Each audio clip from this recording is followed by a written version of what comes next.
Welcome to be bright channel. आज की इस वीडियो में हम 9th क्लास फिजिक्स के चैप्टर नंबर 3 के एक्सरसाइज एमसीक्यूज़ को विद कॉन्सेप्ट मार्क करेंगे। तो सबसे पहले एमसीक्यूज़ की स्टेटमेंट को रीड करते हैं।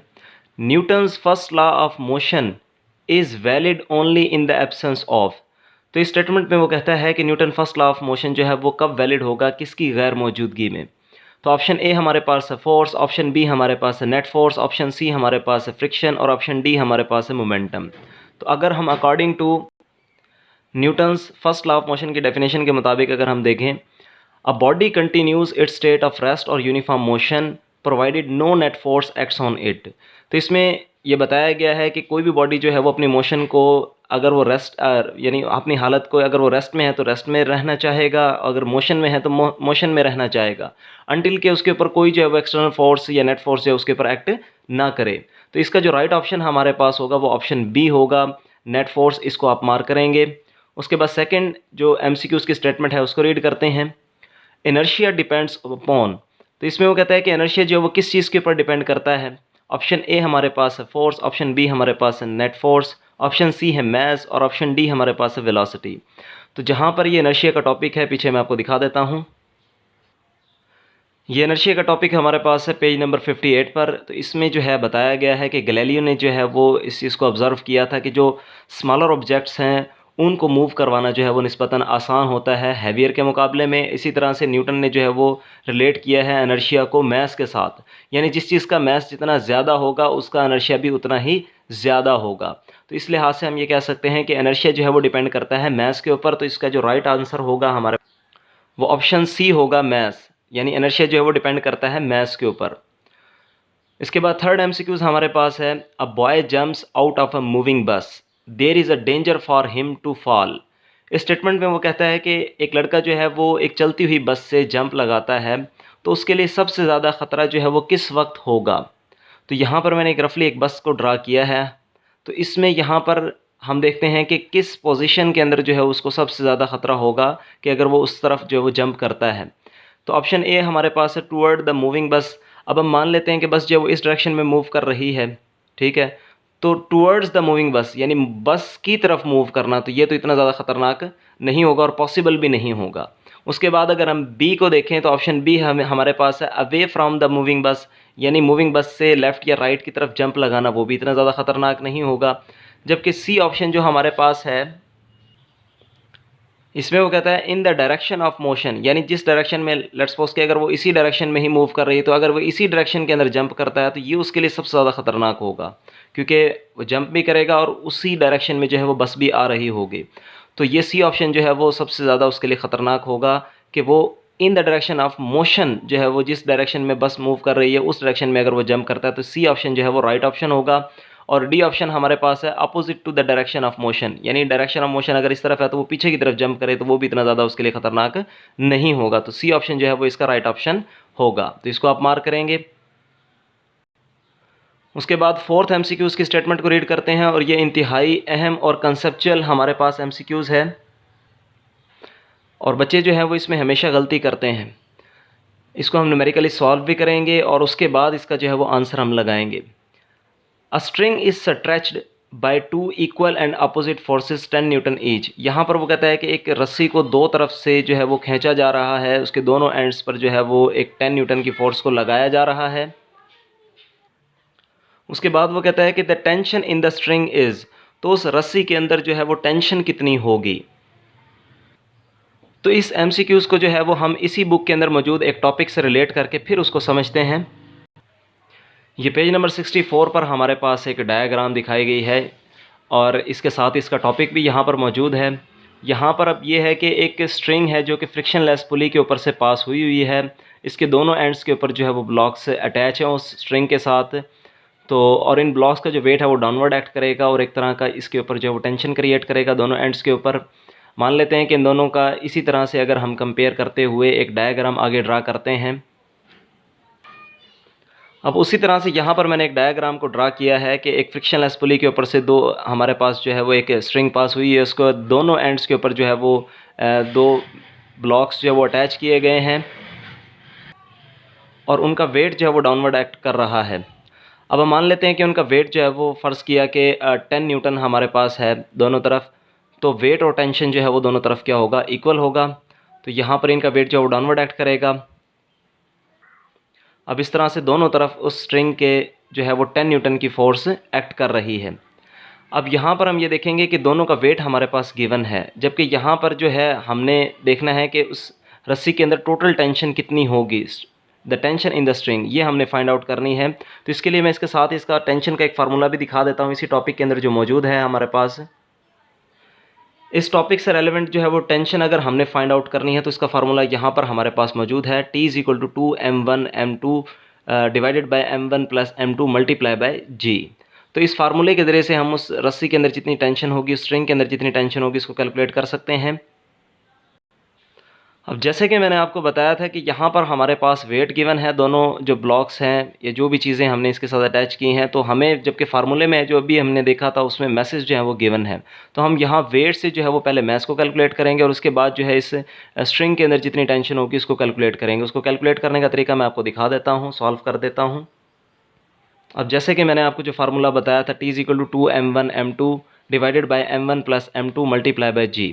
अब यहाँ पर जैसे मैंने आपको बताया था कि दोनों जो हमारे पास ऑब्जेक्ट्स हैं उनके वेट जो है उनको हम फोर्स भी कह सकते हैं, क्योंकि किसी बॉडी का जो वेट होता है वो उस फोर्स के इक्वल होता है जिस फोर्स से ज़मीन उसको अपनी तरफ खींचती है।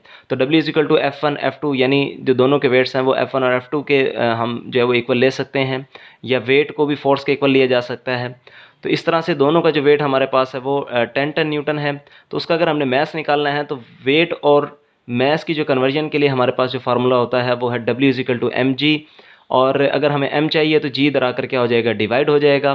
तो W की वैल्यू हमारे पास है 10 न्यूटन और g की वैल्यू भी हमारे पास जो है वो 10 ही होती है। जब इसको हम डिवाइड करेंगे तो हमारे पास 1 kg आ जाएगा, तो ये मैस की वैल्यू हमारे पास आ गई।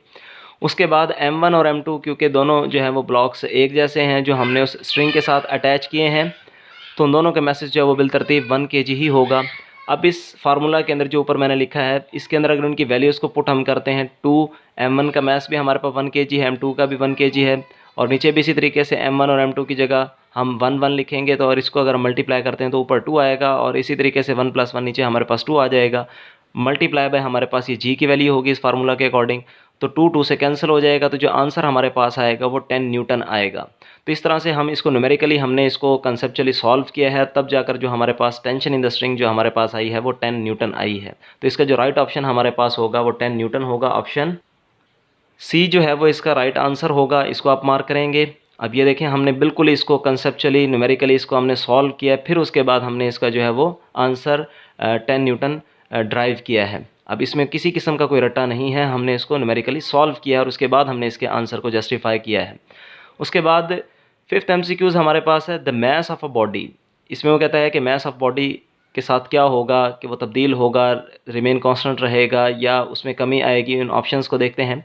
ऑप्शन ए हमारे पास है डिक्रीज़ व्हेन एक्सेलरेटेड, जब उसको चलाया जाता है तो उसका जो मैस है वो कम हो जाता है। इंक्रीज़ व्हेन एक्सेलरेटेड, जब उसको चलाया जाता है तो उसको वो बढ़ जाता है। और इसी तरीके से सी ऑप्शन हमारे पास है decrease when moving with high velocity, जब वो बहुत ज़्यादा वेलोसिटी से मूव करता है तो उसका जो मैस है वो कम हो जाता है, या नन ऑफ द अबव। तो इन चारों केसेस के अंदर, ये चारों ऑप्शंस के अंदर हम देखते हैं कि मैस जो है वो एक्सेलरेट करने से कम या ज़्यादा नहीं होता, तो नन ऑफ द अबव इसका जो है वो राइट ऑप्शन होगा। उसके बाद 6th MCQs हमारे पास है to bodies of mass m1 and m2 attached to the ends of an inextensible string passing over a frictionless pulley such that both move vertically. The acceleration of the bodies is। तो इस MCQs की statement को हम पहले तो एक topic के साथ रिलेट करते हैं, वहाँ पर इसका जो है वो फार्मूला हमारे पास मौजूद है। इसमें वो कहता है कि दो बॉडीज़ हमारे पास है जिनका मैसेज m1 और m2 बिलतरतीब है हमारे पास, और वो अटैच हुई हैं एक इनएक्सटेंसिबल यानी एक बेलचक डोरी के साथ वो अटैच हुई हैं, जो कि एक फ्रिक्शनलेस पुली के ऊपर से पास हुई हैं, और इस तरह से हैं कि दोनों जो है वो वर्टिकली मूव करती हैं। तो इसके लिए दोबारा से हम पीछे एक टॉपिक को रिलेट करेंगे। ये हमारे पास पेज नंबर 64 पर ये टॉपिक मौजूद है। ये जो हमें MCQs के अंदर जो स्टेटमेंट बताई गई है वो इस टॉपिक से रेलेवेंट है। तो इसमें इस डायग्राम को आप देखेंगे और इससे रिलेटेड जो है वो आगे इनके फार्मूलाज को ड्राइव किया गया है, इन्हीं के हवाले से हमसे पूछा गया है। तो एट द एंड वो पूछता है the acceleration on the bodies of the bodies is, तो उसके एक्सेलेरेशन का जो फार्मूला है वो क्या होगा हमारे पास। तो इसके मैं पीछे टॉपिक से रिलेट करके मैं इसको दिखा देता हूँ। इसका फार्मूला एक्सेलेरेशन को फाइंड आउट करने के लिए क्या होगा। तो इसके लिए एक्सेलेरेशन का फार्मूला ये हमारे पास गिवन है, acceleration is equal to m1 minus m2 divided by m1 plus m2 multiply by g। तो इसका जो राइट ऑप्शन हमारे पास वो ऑप्शन बी होगा, आप इसको मार्क कर लेंगे। उसके बाद 7th MCQs हमारे पास है, which of the following is the unit of momentum. इसमें पूछता है कि इसमें से कौन सा ऐसा यूनिट है जो मोमेंटम का ऐसा यूनिट हमारे पास होगा। तो ऑप्शन ए है न्यूटन मीटर, ऑप्शन बी हमारे पास है किलोग्राम मीटर पर सेकंड, ऑप्शन सी हमारे पास है न्यूटन सेकंड और ऑप्शन डी हमारे पास है न्यूटन पर सेकंड। तो इसके लिए भी मैं आपको दिखा देता हूँ। इसके अंदर जो है बच्चे अक्सर गलती करते हैं इस ऑप्शन को लेकर, वो मैं थोड़ा सा वजाहत कर देता हूँ उसकी। उससे पहले आप ये देख लें कि यहाँ पर किलोग्राम मीटर पर सेकंड स्क्वायर है, ये हमारे पास मोमेंटम का टॉपिक है। इसमें अगर हम देखें कि मोमेंटम जो होता है वो P = mv होता है, तो मास का यूनिट हमारे पास kg हो गया और वेलोसिटी का यूनिट जो होता है वो मीटर पर सेकंड होता है। जबकि ऑप्शन में मैंने आपको जो नोट चीज़ मैंने करवाई थी आपको, यहाँ पर मीटर पर सेकंड स्क्वायर था, तो इसलिए वो ऑप्शन जो है वो हमारा गलत होगा। उसके अलावा फोर्स एंड मोमेंटम से रिलेटेड एक टॉपिक हमारे पास मौजूद है पेज नंबर 68 पर। तो यहाँ पर जो है एसआई यूनिट ऑफ मोमेंटम को यहाँ पर बयान किया गया है, जो कि विच इज़ क्या होता है वो न्यूटन सेकंड। तो इसके लिए जो राइट ऑप्शन हमारे पास होगा वो ऑप्शन सी होगा, न्यूटन सेकंड। तो आप इसको मार्क करेंगे। उसके बाद 8th MCQs हमारे पास है, when a horse pools a cart the action is on the. तो इसमें वो कहता है कि जब एक घोड़ा जो है वो एक रेडी को जो उसके साथ अटैच की गई है उसको अपने साथ खींचता है, तो एक्शन किसके ऊपर होगा। तो ज़ाहिर सी बात है जो जिसके साथ वो रेडी के साथ वो अटैच है, एक तो वो उसके ऊपर ज़ोर लगाएगा और इसी तरह से वो ज़मीन के ऊपर भी एक्शन लगाएगा ताकि वो रिएक्शन के तौर पर आगे की तरफ बढ़ सके। तो इसका जो राइट ऑप्शन हमारे पास होगा अर्थ एंड द कार्ट जो है वो इसका राइट ऑप्शन डी होगा। आप इसको मार्क करेंगे। उसके बाद 9 MCQs जो कि इस चैप्टर का लास्ट MCQs है, which of the following material lowers the friction when pushed between metal plates. इसमें वो कहता है कि इनमें से कौन सा मटेरियल जो है वो यूज़ किया जाए दो मेटल प्लेट्स के दरमियान जो फ्रिक्शन को कम से कम जो है वो कर सके। तो इसमें सबसे पहले ऑप्शन ए है हमारे पास वाटर, उसके बाद बी हमारे पास है फाइन मार्बल पाउडर और ऑप्शन सी हमारे पास है एयर और ऑप्शन डी हमारे पास है ऑयल। तो इसमें जो सबसे ज़्यादा हमारे पास फ्रिक्शन को लोअर करेगा वो हमारे पास होगा ऑयल, क्योंकि ये फ्रिक्शन को बहुत ज़्यादा कम कर देगा। तो ऑप्शन डी जो है वो इसको आपने मार्क करना है। उम्मीद है आपको मेरी वीडियो जो है वो पसंद आई होगी। अगर आपको मेरी वीडियो पसंद आई है तो काइंडली मेरी वीडियो को लाइक करें और मेरे चैनल को ज़्यादा से ज़्यादा सब्सक्राइब करें और दूसरे लोगों तक शेयर करें। Thank you.